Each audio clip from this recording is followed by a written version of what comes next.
సంచలనం రేపుతున్న AP liquor scam 3 నెలలుగా అరెస్టులు విచారణలు. రాజ్ కసిరెడ్డి నుంచి ఎంపీ మిథున్ రెడ్డి దాకా 300 పేజీల ఛార్జ్ షీట్ దాఖలు చేసిన సిట్. మాజీ ఐఏఎస్ల నుంచి మాజీ ఎంపీల దాకా లిక్కర్ స్కామ్ జగన్ మెడకు చుట్టుకుంటుందా?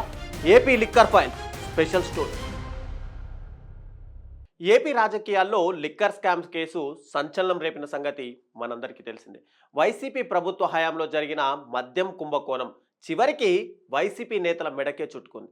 ఇప్పటికే పలువురు ఈ కేసులో అరెస్ట్ అవ్వగా త్వరలోనే కీలక నాయకులు కూడా అరెస్ట్ కానున్నారని చెప్పి మనకు సమాచారం అయితే తెలుస్తుంది. అయితే ఇప్పటికే మద్యం కుంభకోణం పైన ఛార్జ్ షీట్ దాఖలు చేస్తూ విజయవాడ ఏసీబీ న్యాయస్థానంలో సిట్ అధికారులు ఇక్కడ ఛార్జ్ షీట్ని అందజేశారు. మొత్తం 300 పేజీలతో ప్రిలిమినరీ ఛార్జ్ షీట్ ఇప్పటికే కోర్టుకు సమర్పించారు. ఈ నెల 22తో A1గా ఉన్నటువంటి రాజ్ కసిరెడ్డిని అరెస్ట్ చేసి 90 రోజులు ముగుస్తున్నందున సిట్ అధికారులు ఇక్కడ ఛార్జ్ షీట్ దాఖలు చేశారని అయితే మనకు తెలుస్తుంది. అయితే ఇక మద్యం కుంభకోణంలో A4గా ఉన్నటువంటి వైసీపీ ఎంపీ మిథున్ రెడ్డిని ఇప్పటికే అరెస్ట్ చేయగా ఆయనకు కోర్టు ఇక్కడ 14 రోజుల రిమాండ్ విధించింది.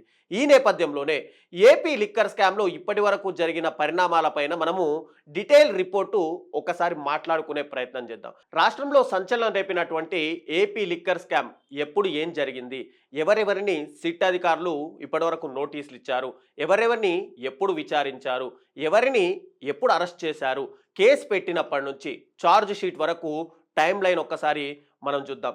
ఇది కేసు 2024 సెప్టెంబర్లో ఈ కేసుకి సంబంధించి మొట్టమొదటిసారిగా సిఐడి అధికారులు ఈ కేసుని నమోదు చేశారు. అయితే 2024 అక్టోబర్లో 22, 23 తేదీల్లో మనం చూసుకుంటే కనుక రాష్ట్ర వ్యాప్తంగా ఉన్నటువంటి మద్యం డిస్టిలరీ కంపెనీల్లో ఇక్కడ సిఐడి అధికారులు తనిఖీలు చేశారు. ఇక 2025 ఫిబ్రవరి 5వ తేదీన సిట్ ఏర్పాటు చేస్తూ ఇక్కడ కొత్తగా కూటమి ప్రభుత్వము జీవో జారీ చేసింది. ఇక 2019 అక్టోబర్ నుంచి 2024 మార్చి వరకు రాష్ట్రంలో ఏదైతే మద్యం అక్రమాలపై జరిగిందన్నారో దానికి సంబంధించి సిట్ విచారణ ప్రారంభించింది. అయితే విజయవాడ పోలీస్ కమిషనర్ ఆధ్వర్యంలో మొత్తం 7 సభ్యులతో ఇక్కడ సిట్ అయితే ప్రారంభమైంది. ఇక సిట్కి కావాల్సిన సమాచారం ఇవ్వాలని చెప్పి ఎక్సైజ్ శాఖను ప్రభుత్వం కూడా ఇప్పటికే ఆదేశించింది. ఇక ప్రతి 15 రోజులకు ఒకసారి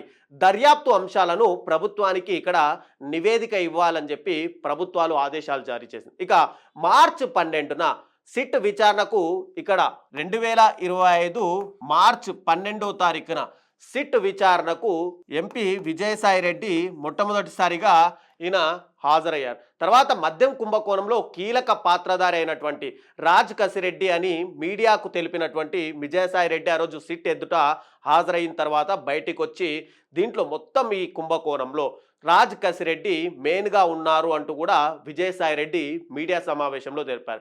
ఇక మార్చి 21న ముందస్తు బెయిల్ కోసము 21/2025న ముందస్తు బెయిల్ కావాలని చెప్పి రీసెంట్గా అరెస్ట్ అయినటువంటి ఎంపీ మిథున్ రెడ్డి అక్కడ కోర్టులో అయితే దాఖలు చేశారు. ఇక మద్యం కేసులో తనను అరెస్ట్ చేసే అవకాశం ఉందని చెప్పి మిథున్ రెడ్డి పిటిషన్ వేశారు. ఇక ఏప్రిల్ 14న హైదరాబాద్లోని రాజ్ కసిరెడ్డి కంపెనీలు కానీ నివాసంలో కూడా సిట్ అధికారులు ఇక్కడ తనిఖీలు అయితే చేశారు.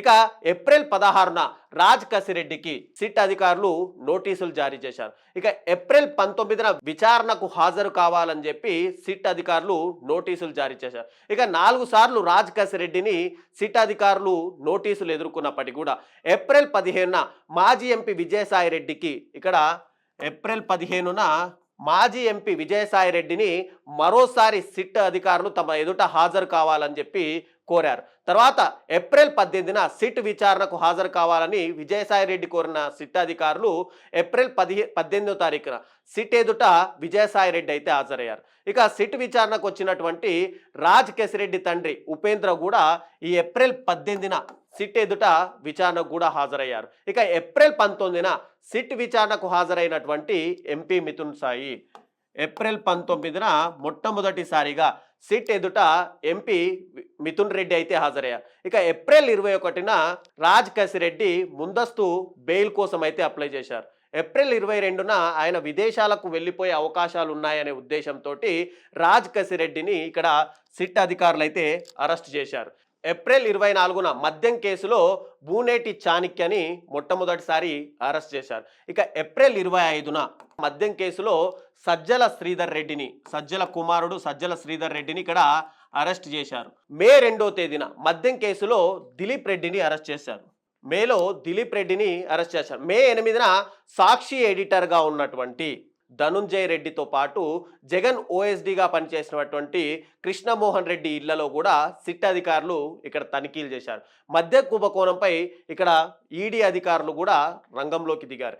మే 8న ఈడీ అధికారుల నుంచి సిట్కి ఒక లేఖ కూడా అందింది. మే 9వ తారీఖున ధనుంజయ రెడ్డి, కృష్ణమోహన్ రెడ్డి, గోవిందప్ప బాలాజీలకు ఇక్కడ సిట్ అధికారులు నోటీసులు ఇచ్చారు. మే 14న గోవిందప్ప బాలాజీని ఇక్కడ కర్ణాటక తమిళనాడు సరిహద్దుల్లో ఉన్నారని చెప్పి సిట్ అధికారులు గుర్తించి వాళ్ళని ఇమ్మీడియట్గా అరెస్ట్ చేశారు. ఇక మే 14న ధనుంజయ రెడ్డి, కృష్ణమోహన్ రెడ్డి కూడా ఇక్కడ సిట్ ఎదుట హాజరయ్యారు. ఇక మే 16 వరకు 3 రోజులు ధనుంజయ రెడ్డి, కృష్ణమోహన్ రెడ్డిని ఇక్కడ సిట్ అధికారులు విచారణ అయితే కొనసాగించారు. మే 16 అంటే 14 నుంచి 3 రోజుల పాటు సిట్ అధికారులు ఇక్కడ విచారణ చేసిన తర్వాత ధనుంజయ రెడ్డి, కృష్ణమోహన్ రెడ్డి ఇక్కడ ముందస్తు బెయిల్ పిటిషన్లను ఇక్కడ సుప్రీంకోర్టు కూడా అదే సమయంలో కొట్టేసింది.